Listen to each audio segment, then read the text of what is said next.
Welcome to the collection of the wildest and craziest AITA Reddit stories of all time. From wild betrayals to shocking twists, these tales will leave you questioning who is really in the wrong. Let's dive in together. The first story for this collection is from I Like to Eat Poop 5257. I have an open marriage and I am no more interested in my wife. AITA for leaving my wife for another woman. I, 41M, and my wife 40F are in an open marriage. I didn't desire the open marriage at all. My wife was the one who suggested our current situation. She implied that divorce was on the cards, and I've seen many great men get ruined financially and spiritually by divorce, so I complied because I love my daughter more than anyone else in the world. We made a few ground rules. Firstly, no mutual friends or co-workers. Secondly, no bringing them around the house when our daughter is around. And thirdly, that the situation would be private to avoid humiliating our daughter. These terms seemed reasonable, so I agreed. At first, I wasn't getting any action at all. I got no matches on dating apps, so I got off them. Then, I started focusing my attention on my daughter and work. I started earning much more money, and since my wife's job pays far more, I cut down my hours to 30 hours per week. As a result, I started doing more things with my daughter. We played video games together, and then I got her into Russian literature. I also started working out more, and I basically started moving into the basement, since the thought of even being next to my wife disgusted me. I just kept picturing her being railed by dozens of men, and now I can't even get hard thinking about her naked anymore. At this point, we are roommates with the common goal of raising our daughter and giving her the life she deserves. Then I had no debt and paid off the house, so I decided to use my spare time to work out more. I got into better shape. I also started writing short stories and poetry again. I used to write in my 20s, but was always told that as a man, I could only pursue things that made money. Though as I've gotten older, I don't really care about gender roles anymore. Anyways, I went to a poetry club where I meet Emily, 42F. We clicked, and I started going out with her. We started with critiquing each other's work after the club sessions ended, and things went from there. For me, I'm not into casual hookups with strangers. I need an emotional connection with my partner, and I want a companion who understands me first and foremost. Smashing is a nice addition. Now that I'm dating someone though, my wife has been asking about her, and I just told her about all this stuff. She seemed fine with it. Later though, she came to me and said that she wanted to repair our relationship, that she wanted to sleep in the same bed again, and she wanted to be intimate again.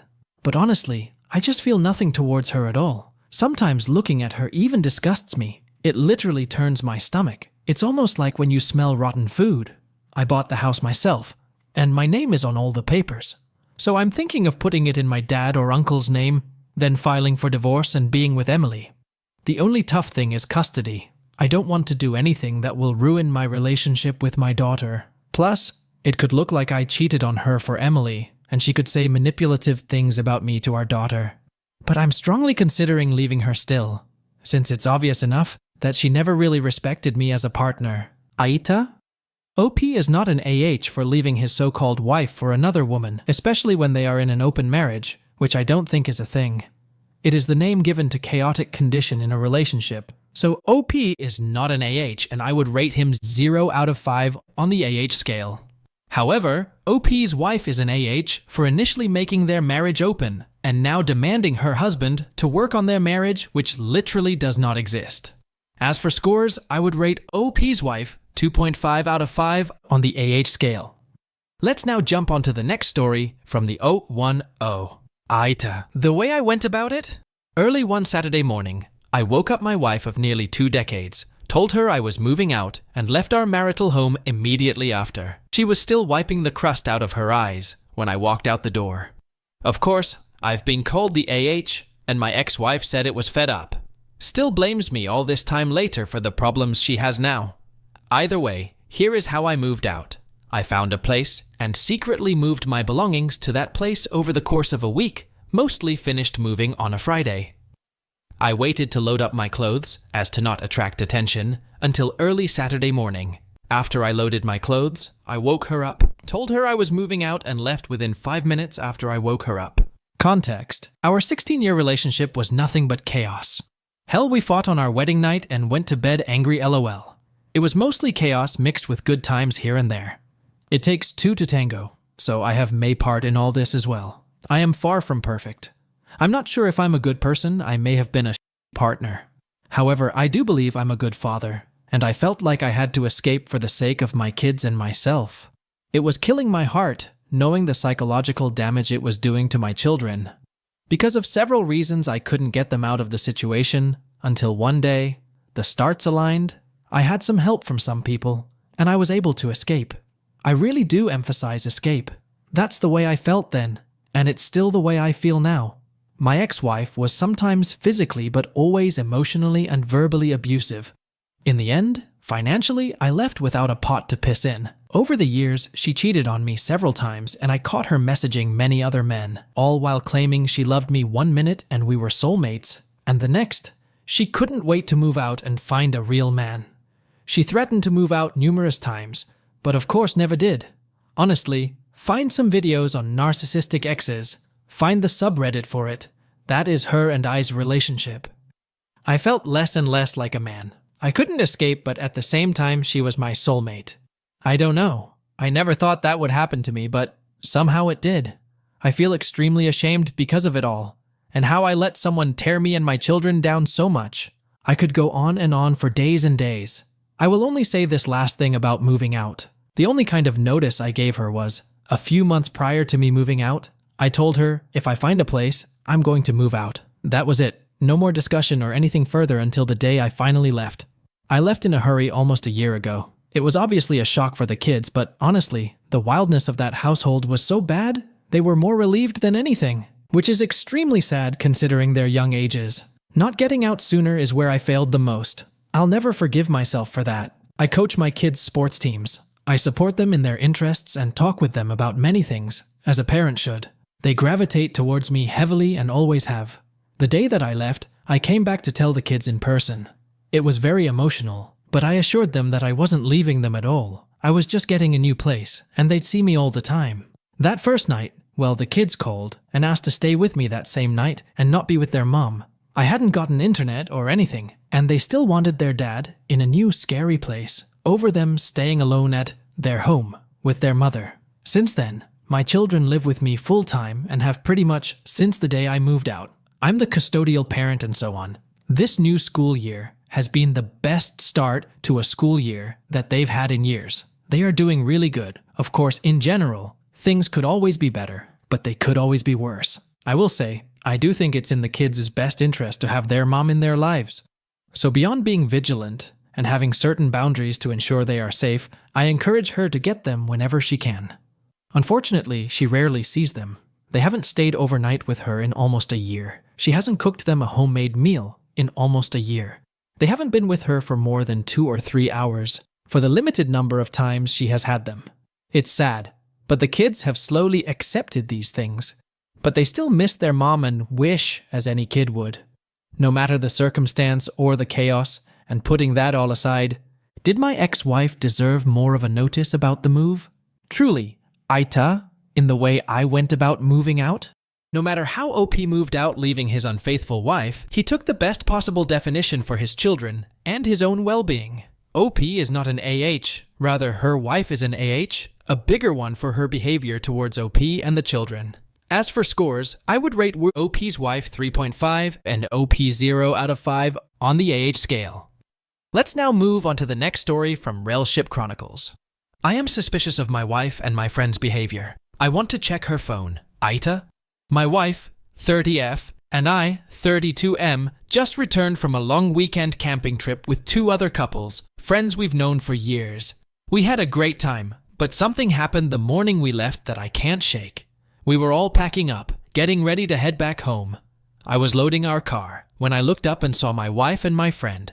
They were at the campsite several feet away. She was bent over to pick something up, and in that split second, I saw him reach out and squeeze her hip, sliding his hand down to her. My wife quickly pushed his hand away, but she didn't look upset. She was smiling at him, almost playfully. It all happened so fast, maybe a second or two, but it felt like I'd been punched in the stomach. I glanced around, but no one else seemed to have seen it.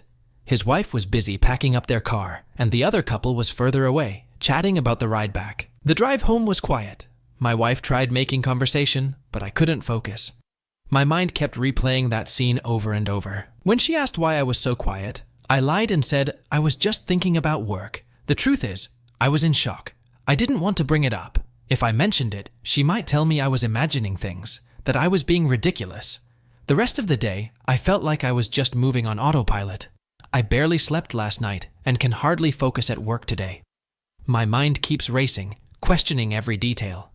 Aside from what I saw, the rest of the trip was great and nothing seemed out of place. A part of me is wondering if read the whole situation wrong. But the look on her face, that smile, it was too friendly, too casual for something that crossed a line like that. I love my wife to death. We've been together since freshman year of college, and I've never had reason to doubt her. She's my best friend. But now, for the first time, there's this knot in my gut that I can't untangle. I've never been the type to snoop. I've always trusted her completely. But right now, I'm sitting here, wondering if I should check her phone. It's password protected, so even if I wanted to, I don't know how I'd do it without her finding out. This is eating me up, and I know I need to do something about it. WebTA to go through her phone? And even if I wanted to, how can I if it is password protected? Update. Found her iPad. It didn't have a password, so I got in and it is still connected to her phone. She has Telegram on it. They've been chatting on there. I am still going through the messages, but she is cheating. I am not falling apart yet. I'm trying to keep it together to make the correct next move without this up. What do I do? Do I confront her when she gets home? Do I go to his house and confront him? Please help. Update 2. Thank you all for your advice. I didn't tell her anything. I have locked myself up in my home office under the presence of needing to catch up on work. She is not suspicious. I kept the iPad with me. She hasn't used in so long she won't even know it's missing. I took pictures of all their messages using my phone as a safety measure as well. They have been chatting for at least 8 months as far as I can tell. Telegram is their main communication channel, it seems. They've sent each other messages and making plans on making their relationship official after leaving me and his wife. I can't believe she would do this to me. From the messages, I saw she had sent him a suggestive photo of herself on her way to the gym earlier this evening. And when she got back home, she started kissing me, wanting. I declined, saying I needed to get work done. I am confused right now and unable to think clearly, so I will follow the advice I am offered here. Lawyer, gather evidence. I will work on those. I also saw several comments advising me to separate my finances from hers. We co-own the apartment we live in and have joint bank accounts. My parents died in a car crash 2 years ago and left me a large inheritance, which she knows about. She does not have access to the money in that fund. Is there anything I need to do to protect myself there if it comes to that point? We don't have kids yet. Update 3. I work from home sometimes and didn't have any meetings this morning, so I spent it researching and calling lawyers. I have 2 consultations lined up for tomorrow, but the majority couldn't book me in until next week. I will tell his wife and show her proof as soon as I settle on a lawyer and get myself covered first. Once she's been informed, I will give her time to get her affairs in order and secure a lawyer if that's what she wants to do before I decide what to do next, such as confronting my wife. I don't understand how I'm feeling. I am not angry for some reason. Number maybe. Sick and nauseous when I think of the messages I've read, especially the messages. I just feel like I am just doing the things that I need to be doing right now, but it's almost like I am living somebody else's life. I don't know how long I can keep up the poker face without her noticing something is up. Thanks for your messages and support. Update 4. Guys, I am humbled by all the messages and advice I received. Not much has happened since yesterday, just keeping myself busy with work and the gym. The anniversary of my parents' passing is coming up in about a month, and she obviously knows this. So when she asked why I seemed off, I just told her I was thinking about them. I have consultations with several lawyers lined up, most next week, a few this afternoon. I will update after I settle on a lawyer and know what my options are. Update 5. I found a hell of a lawyer who managed to draft my divorce papers within days, which were filed this morning. I am in a no-fault jurisdiction, which meant all the evidence of the infidelity which I had gathered can't be used in court. The good news is that my inheritance is safe because I didn't use the money for marital expenses. Our condo was a wedding gift bought by both our parents. Each side contributed 50% to the down payment. So one of us will have to buy the other out, or we both sell it. I called the OBS on Saturday and asked to meet her for coffee. I chose that day because, ironically, her husband and my wife had gone on an overnight trip together. I found out from their messages on the iPad. The lies they were going with were, my wife was staying at her sister's for the weekend to help with the kids, while her sister's husband was away on a business trip, and her husband was going away for a work-related project. The truth was, my wife and my husband were taking a trip out of town together, and were staying at a hotel, all paid for by the Casanova himself. I showed her their messages on the Telegram app, pictures included, all of it. She told me she noticed him feeling distant and withdrawn a few months ago. She thought it was just work stress and had no reason to suspect he was cheating. Finding out that her husband was in fact cheating, and with my wife, who is also her friend, came as a blow to her. We chatted some more, and I gave her my lawyer's number as she considers her options. Sunday night, my wife returned from her sister's house. She walked through the door and greeted me with kisses, saying she missed me, after she had spent the weekend with her lover. Her ability to compartmentalize is almost diabolical. I sat her down and told her we needed to talk. I had the whole conversation recorded without her knowledge. Following lawyer's advice, I live in a one-party consent state. Here's how it went. I asked her to promise to be honest with me. Of course, baby, but she was nervous. Then I asked her a series of questions. Do you love me? Yes. Are you happy with me? Yes, of course, baby. Have I been a good husband to you? Do I treat you right? Yes and yes. WTH is going on? Please humor me. Okay. Have I ever done anything to hurt you, whether physically or emotionally? No, of course not. WTF. Okay. So if you're happy with me, then why are you cheating on me? She stared at me in shock for a good minute, and then immediately started denying it. This went on for a little while, and then I just told her to drop the act because I found out the truth. Eventually, she broke down and admitted to kissing a guy who had been hitting on her at a bar during a night out with her girlfriend a few months ago. I don't know why, but at this point I started laughing because the whole thing was just absurd. She not only cheated on me, she had taken every opportunity she could find to cheat on me. I asked her if that was the only time she cheated. She swore up and down that it was the only time and that it was a moment of weakness, that she was drunk, and it had meant nothing. I said nothing. I gave her my lawyer's business card and said I filed for divorce. I hadn't yet. I wanted to talk to her just once first to see if there was anything left of our marriage to salvage. And that if she wanted to reach me, she should call my lawyer. She cried, begged, apologized, and then when I started packing a suitcase, she shifted to gaslighting me, saying I was throwing away everything we had over a mistake. And the worst part of what she said was I had no one else in the world. Why would I leave the only family I had left? This stung because I told her she was my only remaining family after my parents died, and there was no one else I could depend on, only for her to throw those very words back in my face.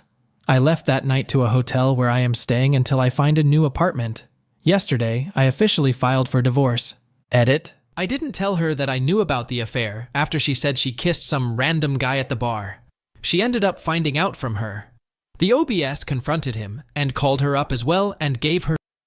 The OBS was really upset when I told her and couldn't keep it in. I don't blame her. He really did her dirty. Her mom is sick, and she has been going out of town a lot to be with her.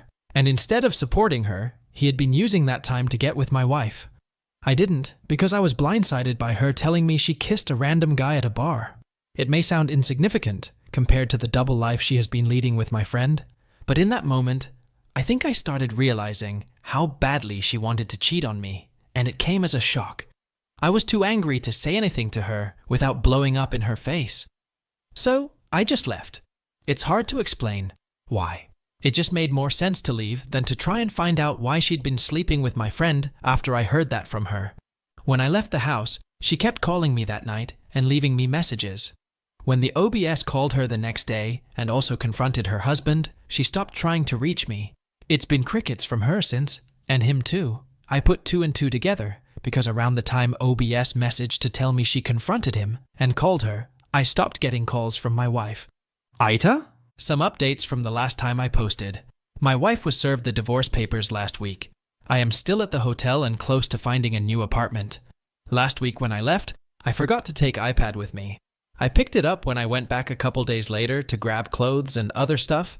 Apparently, my wife had a fallout with her friend who was with her at the bar, accusing her of being the one who told me about her kiss that hot guy. Her friend is no longer speaking with her, it seems. After everything went down, his wife threw him out, and he's been staying at his sister's place.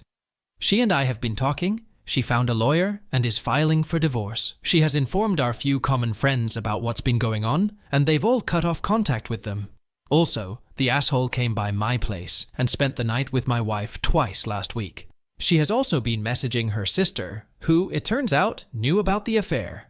My wife found a lawyer, apparently, and was complaining to her sister that her lawyer explained the asset division and confirmed she has no claim on my inheritance and that she thought that was unfair. Now, here's the gut punch. All those conversations about finding an apartment together and becoming official have significantly cooled since my wife's visit to her lawyer, which I found odd. A few days ago, I got a message from her asking if we could put a pause on the divorce proceedings. She said she loves me, thinks we're being crazy about this, and that everyone deserves a second chance. She even hit me with, "I can't live without you BS." If I didn't have the iPad, I might have thought she was genuinely remorseful. But knowing what she's been up to all week, I knew this only came after she realized she won't be entitled to a cent of my inheritance. Honestly, that hurt. I am following my lawyer's advice, who told me not to respond.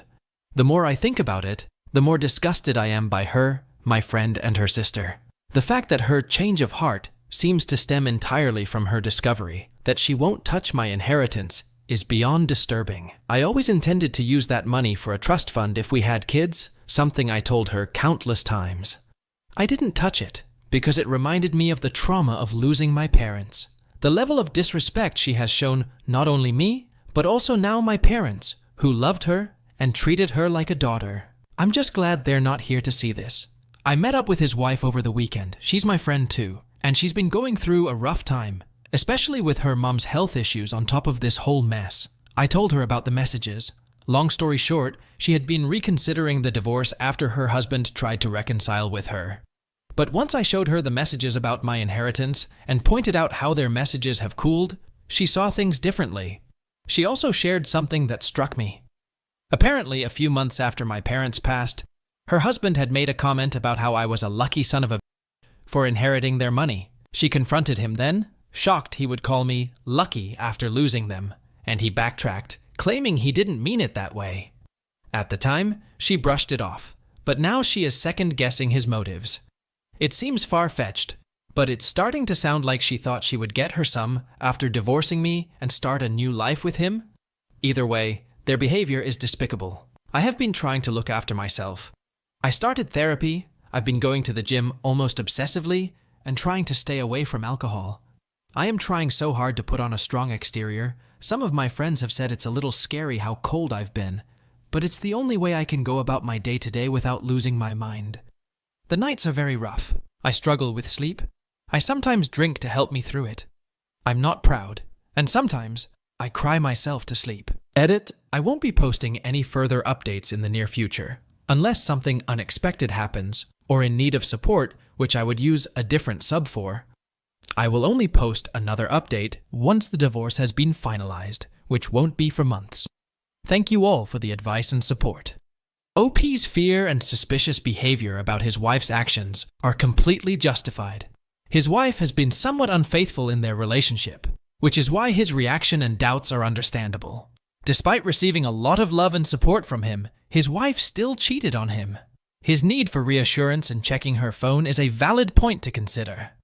As for OP's wife, she is in the wrong for being unfaithful, so I would rate her the 3.5 out of 5 on the AH scale. OP, on the other hand, is not in the wrong, so he gets a 0. Let's now jump onto the last story from National-Ad 4614. Should I keep trying to make my marriage work? I'm 31F, and my husband, 31M, have been together since 18 and married for 10 years with 3 separations. We have a near 10-year-old child together.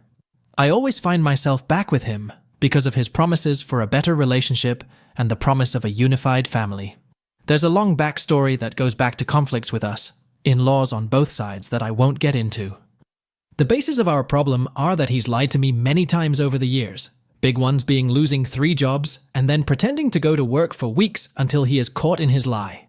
Smaller ones being a lot of missing money for rent because he bought vapes, tools, and pot, all the while swearing he didn't make those purchases. This leaves us in financial stress and me working long hours for many years. He got to do 2 years, almost 3 of stay-home dad, but oftentimes forgetting to feed our child meals or changing diapers through the day because he has a video game addiction. Got to a point where I had to grocery shop during my lunch breaks, meal prepping after 16-hour shifts and days off. I only had 2 to 3 days off a month to do laundry, dry visits, meal prep, and cleaning, as well as FaceTime during slow work times to make sure child was eating and changed. He finally was stable in a job. I quit my fast food job, a perused 2 part-time teacher job. I started to volunteer time at my child's school and started up a business that had a low startup cost. Things were finally looking up. Then recently he got fired again, then pretended to go to work for a week before I caught him in his lie.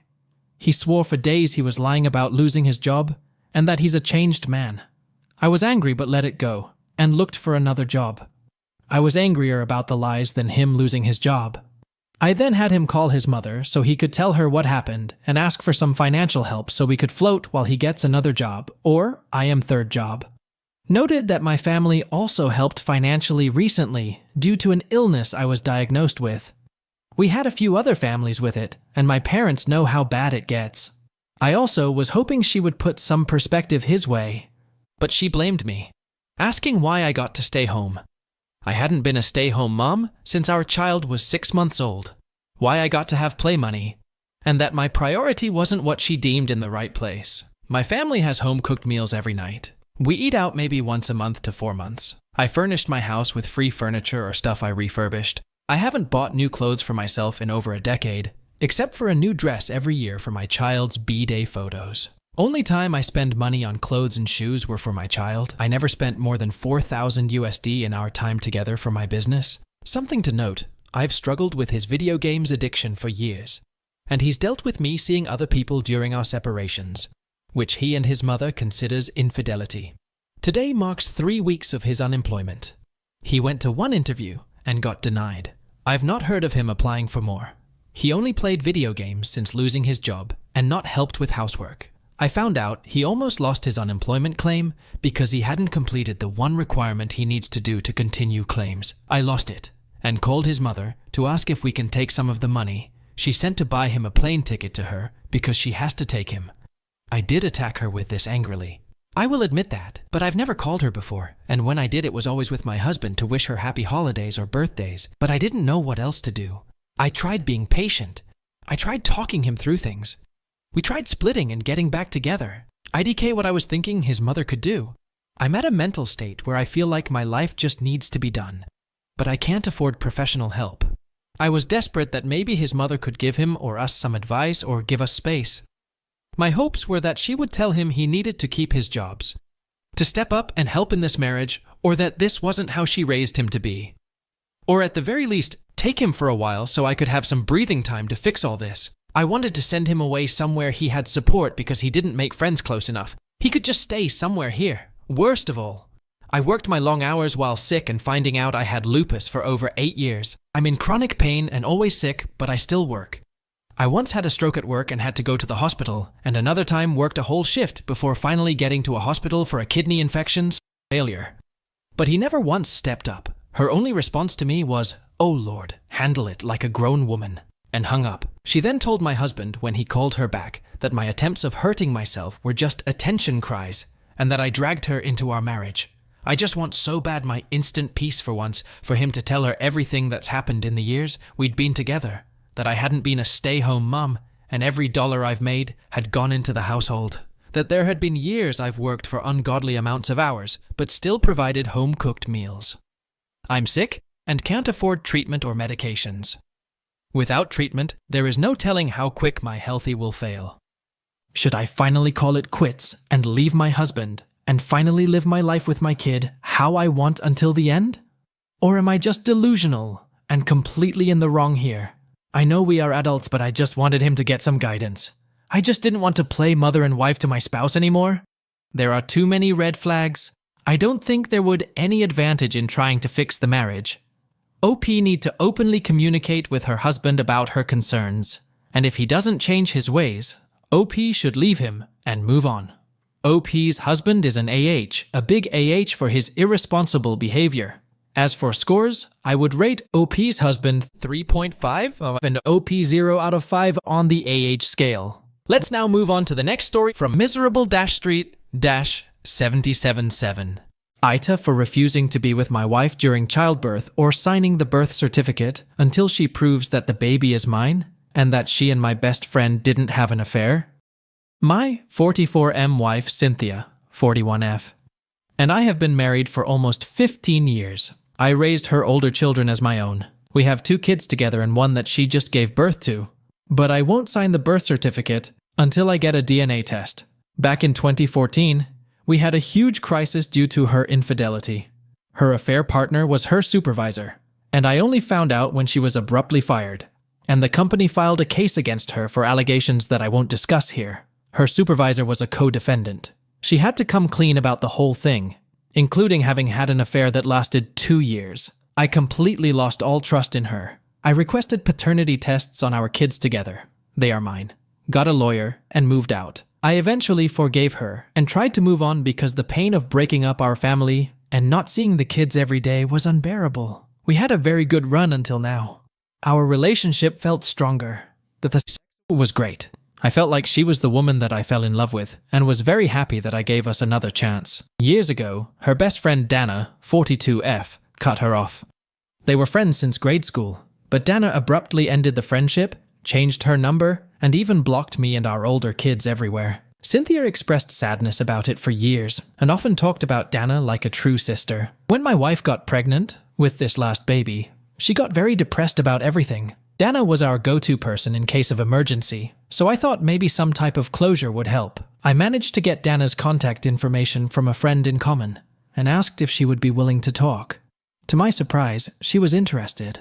The conversation wasn't what I expected. She called me a flying monkey and said I ought to be ashamed for enabling my wife. She said she was absolutely fed up with Cynthia and that she abandoned the friendship because she got tired of feeling like a tool, always having to do favors and being generally at my wife's service. She said she was unable to share anything because my wife only talked about herself and that my wife failed to even thank her for gifts and other things, but kept raising the bar and asking for more and more stuff from her. Dana mentioned having attempted a slow fade, but my best friend Gary, 48M, stepped in, and it put her off tremendously. I didn't know this. I didn't know that Gary was sent by my wife to talk Dana out of restricting their time together when her best friend became distant, and that he pressured her and tried to force her to contact Cynthia, and that this resulted in a complaint against him because his messages became menacing, and he hinted at sending her spyware. I know Gary can be intense, but never like this. He works in IT, so the spyware part is not entirely impossible. Dana and Gary never had any contact prior to this. Dana cut everyone off out of distrust, and because she did pursue a complaint against him with the authorities. She sent me evidence, the court case number, and receipts. I'm hurt, because not only did he get in trouble for trying to help my wife, but he actually got into a serious situation, and it was kept a secret from me. I confronted him, and he said that he was just trying to help. I confronted my wife, and she said she was desperate because Dana had always been her main support system. This did it for me. I don't care how many times my wife says nothing else was going on. I have no way to erase the idea that they might be hiding other things. The fact that Cynthia managed to get Gary to do something that he knows is illegal, and that he went too far trying to please her, makes me wonder about things. Also, during our entire conversation, Dana insisted that Cynthia is a black hole of a person, and that she was disgusted that not only my wife had been using her for years, but would not think anything of engaging third parties to enable herself to keep extracting benefits for whoever she wants. To make matters worse, I asked if she knew that my wife had cheated, and she said yes, and that it played a part in her disowning her. I will not even be able to go back to talking with Dana because she made it clear that she wants nothing further. Back in the day, I thought Gary looked off, but when I asked, he said it was about him separating from his ex and that he was bummed out. I talked to Cynthia about it. I told her that I reached out to Dana and what she said. She looked horrified. We went over that for days until I couldn't take it anymore and asked if she and Gary had any time of inappropriate involvement. She reacted, angry, and seemed very offended. Also, Now I feel that maybe her depression over Dana wasn't real. Maybe she wanted to use that so that I could accommodate her with whatever she wanted. I requested a paternity test on the baby, and she flat out said no. She threatened to divorce me. This is why I moved out weeks before she gave birth. I refused to drive her to the hospital or be at the birthing room. All I'm asking is for confirmation that it's my child, and she isn't acting cooperative. She tried to deny Dana's complaint to the authorities, despite me offering evidence. Gary has apologized for keeping secrets, but he's denying ever sleeping with her.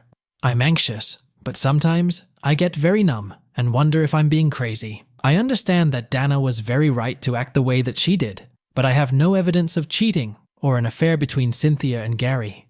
This has affected my health, and sometimes I feel that the less I see or hear from Cynthia, the less chances to get an anxiety or panic attack. Obviously, my family knows that we are separated and are showing divided opinions. Some say that I was impulsive and that I'm jumping to conclusions. They didn't know about her cheating years ago. I'm not meeting the new baby until she can prove my paternity.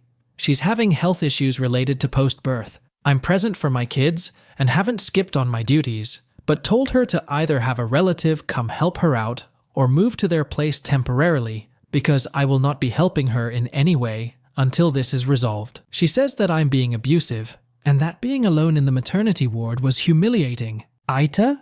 Edit. My wife says she won't agree to the DNA because I'm ruining our marriage. OP is not an AH for demanding a paternity test, and his demand is completely justified given the doubt revolving around the paternity of the baby. OP's wife is an AH for being unfaithful in their relationship and now refusing to have a DNA test. So I would rate OP's wife 3.5 out of 5, and OP gets a 0.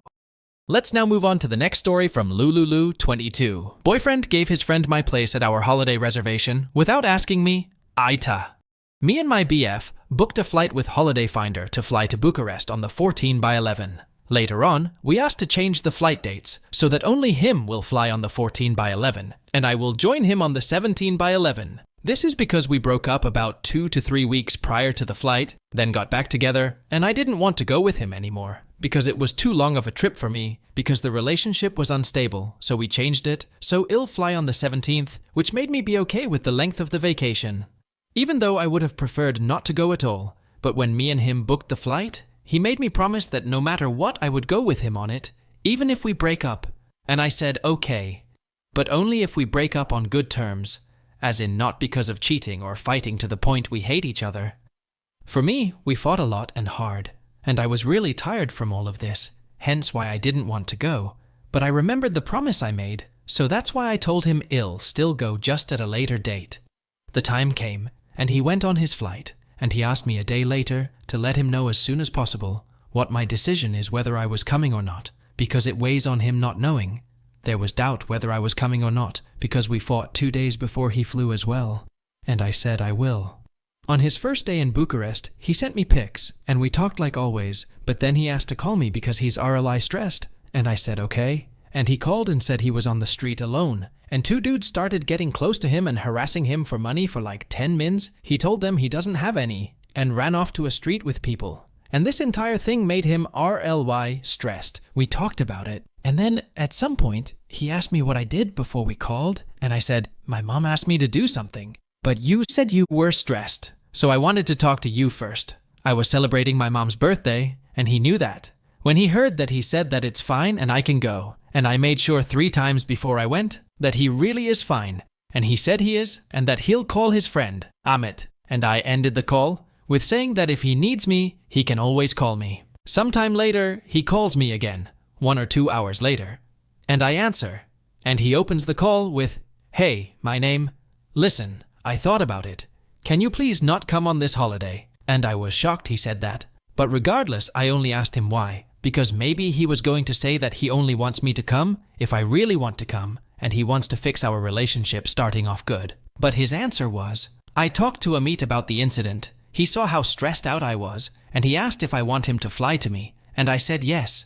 He found a flight 3 hours away from now, packed up, and is on his way to the airport. I want to give him your space in the hotel room. I was really mad he said that. He didn't even ask me about how I felt about all of this, and if this is okay by me when I'm the one who planned this whole thing. I answered him that I need to think, and we were quiet on the call for about 2 mins until I answered him in an angry tone. Okay, but tell Amit to transfer me the money for the hotel. Then my boyfriend started shouting at me, telling me not to shout at him, which I didn't. I just spoke in an angry tone. He answered me, I'm not going to take money away from Amit after he was such a great friend, and booked a flight just to come be with me because I'm stressed out.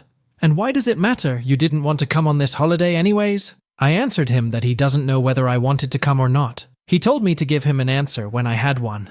And if I didn't tell him I wasn't coming, it means I was thinking about coming. I also said that, truth to be told, I was leaning more towards coming, which I was, even though I wasn't at the start, and that what he just asked of me is so ridiculous, disrespectful, and even still, I agreed. The only thing I asked for was my money back, since he is literally telling me not to come on this holiday that I paid for, which I think is a very reasonable thing to ask. And from there, it just went into a downward spiral. And we fought for a very, very long time over the phone with him screaming and shouting and cursing me, and me the entire time keeping a cool head and only sometimes using an angry tone. The whole time he was on speaker, and my mom heard it all, so I have a witness to his behavior and to mine. It ended with him breaking up with me, because according to him, he was trying so hard for this relationship, which, by the way, he kept hanging up on my face and then calling back again a few minutes after, which is, I guess, what he considered trying. Hanging up on me on my face after screaming and then calling back again. I told him I still want to try for this relationship, and he said someplace and him wants to as well. But it's a self-sabotage place, like the same place that makes him want to smoke a joint. It ended by me telling him, okay, listen, whatever decision you'll make next is what will happen between us. Tell me to either come on this flight or not. And he told me not to. And we broke up. He was very rude to me even after when transferring me the money for the hotel, and a day after when he needed help regarding check-in for the hotel, which I helped him with, and he didn't even say thank you, just left me on read. OP is not an AH for asking for her money back. OP's boyfriend is an AH for disrespecting her and refusing to return the money despite making an agreement. OP's decision to break up with him is completely justified. So I would rate OP's boyfriend 3.5 out of 5, and OP gets nothing. Let's now jump onto the next story. From mobile_extent_8504, AITA. For cutting off my sister. After what she said about people with schizophrenia. This has been eating at me, and I really need some perspective. I, 26F, have schizoaffective disorder. For those who don't know, it's a complex condition that combines symptoms of schizophrenia, like hallucinations and delusions, with mood disorder symptoms such as depression or mania. I've worked hard to manage it with therapy and medication, and while it's not easy, I've been able to lead a pretty normal life. Only a handful of people know about my diagnosis, including my sister, 28F, because of the stigma attached to it. A couple of weeks ago, I went out to dinner with my sister and a small group of friends, including one of my co-workers. The evening started fine, but things took a horrible turn when someone brought up a news story about a violent crime allegedly committed by someone with schizophrenia. It opened the floodgates for the group to start making cruel jokes about schizophrenia and mental illness in general. The conversation got darker when my sister, who knows about my diagnosis, started saying things like, honestly, people with schizophrenia are just dangerous. The world would be better off without them. At first, I thought, or hoped, she was joking. But she kept going. Laughing, she said, if we just gave them the death penalty, it would solve so many problems. The rest of the group laughed along, adding their own comments. One friend chimed in about how creepy and unpredictable schizophrenics are, and another joked about how they shouldn't be allowed to live near normal people. I was sitting there, frozen, feeling like my heart had been ripped out of my chest. My sister glanced at me during this, her face unreadable, but she didn't stop.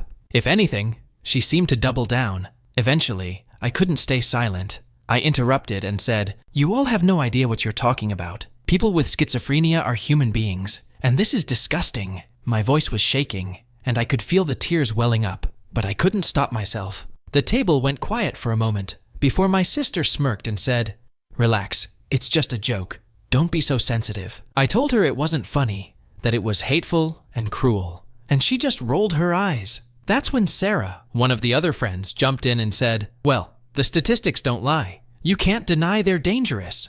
The group started defending themselves, acting like I was overreacting. My sister didn't say a word to back me up. Instead, she joined in saying, "Yeah, it's not like we're wrong. You're being dramatic." At that point, I couldn't take it anymore. I left the restaurant in tears. Nobody followed me or tried to reach out afterward. A few days later, I found out why. My sister texted me, saying she told the group about my diagnosis after I left. She claimed it would clear the air and help them understand why I'd reacted so strongly. But instead of apologizing or reaching out, they all blocked me on social media, including the co-worker who quit her job shortly after. I can't help but feel like my diagnosis, and the stigma around it, played a role in her decision. When I confronted my sister, she was dismissive. She said I was being too sensitive, and that I didn't technically have schizophrenia because I have schizoaffective disorder. When I explained how hurtful and dehumanizing her comments were, she brushed it off saying, "It's not the same thing. You're overreacting." I told her I couldn't trust her anymore, and since then, I've cut contact with her completely. Now my family is saying I'm being immature, and that it's wrong to abandon family over a misunderstanding. My mom said, "Your sister didn't mean anything by it, and you're the one who made a scene." My dad thinks I should just let it go because everyone makes mistakes. I don't feel like this was a misunderstanding or a simple mistake. My sister knew exactly what she was doing. She knew about my diagnosis and still made those cruel comments, then told people about something deeply personal without my permission. I feel betrayed and completely alienated from my family. But now, I'm starting to wonder if I'm in the wrong. So AITA? OP is not an AH for going no contact with her sister.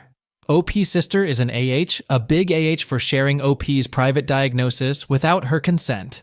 It is unethical and disrespectful to OP. So I would rate OP's sister 3.5 out of 5 and OP 0 on the AH scale. Let's now move on to the next story from Historical Piece 42. 51. AITA for accusing my sister of making her childhood trauma part of her identity after she confided in my MIL at my baby shower. I, 29F, married to my high school sweetheart, and am 7 months pregnant with our first baby. I had a strange childhood, to say the least. I had 2 kind parents and an older brother, 34M, and sister, 31F. My parents are very successful financially, and so I always went to the best schools and had all the material things I needed. My childhood would have been perfect had it not been for my mom's creepy brother. He lived nearby and was a great uncle on the surface. However, he abused me from ages 7 to 12 and was quite manipulative and successful at keeping me quiet. For example, he told me I'd get in trouble if my parents found out and even threatened to hurt my older sister if I told anyone about the abuse. My senior year of high school, my older sister had a breakdown and was hospitalized because she was having suicidal thoughts.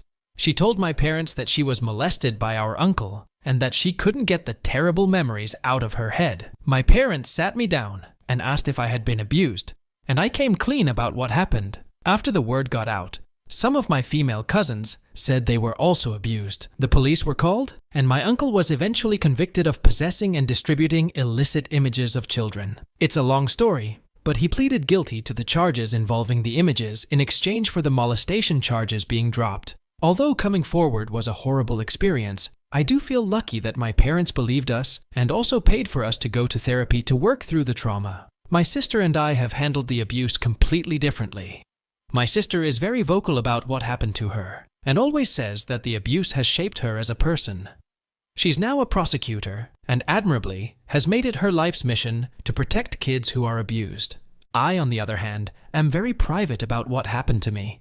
Outside of my family and best friend, my husband is the only person I've spoken to about the abuse. I hate talking about it because I'm fearful people will view me differently or that they'll worry unnecessarily. I truly just want to move past what happened and not let it define my life or relationships. However, since my sister has been so vocal about what happened in our family, a lot of people close to her know what happened to me.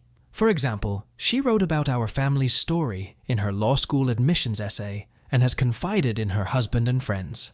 A few years ago, I told my sister that I don't want to prevent her from sharing her story, but I don't like that so many people know I'm an essay victim. I know she feels guilty and blames herself for my abuse since she waited so long to tell my parents, and I was exposed to a predator in the meantime. I've assured her that I don't blame her, but I know the guilt is still there. so I don't mind her taking about my abuse with her husband and closest friends. However, I've asked her to be selective in the people she shares with, and my sister has agreed to stop telling others that I was abused when she shares her story. My mom threw me a baby shower this weekend, since my husband and I would be in town for Thanksgiving. We came early to celebrate. The baby shower was yesterday, and I had a great time. My sister was emotional for most of the afternoon and was telling everyone that I'm going to be a great mom. I thought it was sweet at the time. This morning, I got a call from my MIL asking to meet me for coffee. When I got there, my MIL was in tears. She told me she was having a conversation with my sister at the baby shower, and she asked my sister if it's hard to do the work she does as a mother. My sister said it's hard, but it's something she's always wanted to do, and proceeded to share her story with my MIL. My MIL asked if I was exposed to the uncle, and my sister said everyone in my family was. She asked if he abused me, and my sister said it's my story to tell. My MIL said I didn't have to share, but mentioned she's worried about me and wants to know that I'm okay. I told my MIL that I was also a victim, but she doesn't need to worry since I've gone to therapy and have worked through it. I told her I don't like talking about it, because I don't want that experience to define me, or for anyone to worry about me unnecessarily. The issue is that my MIL is a total fixer. She's a nurse, and naturally helps people in her career. But I've noticed she also befriends people who are going through difficult times.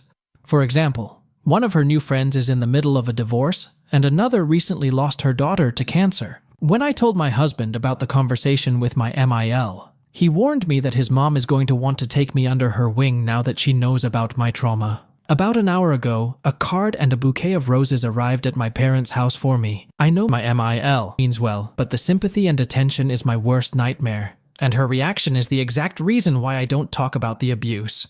I called my sister and asked why she thought it was appropriate to share our history of abuse with my MIL, my baby shower. My sister said she only shared her story, and I was the one who decided to tell my MIL I was also.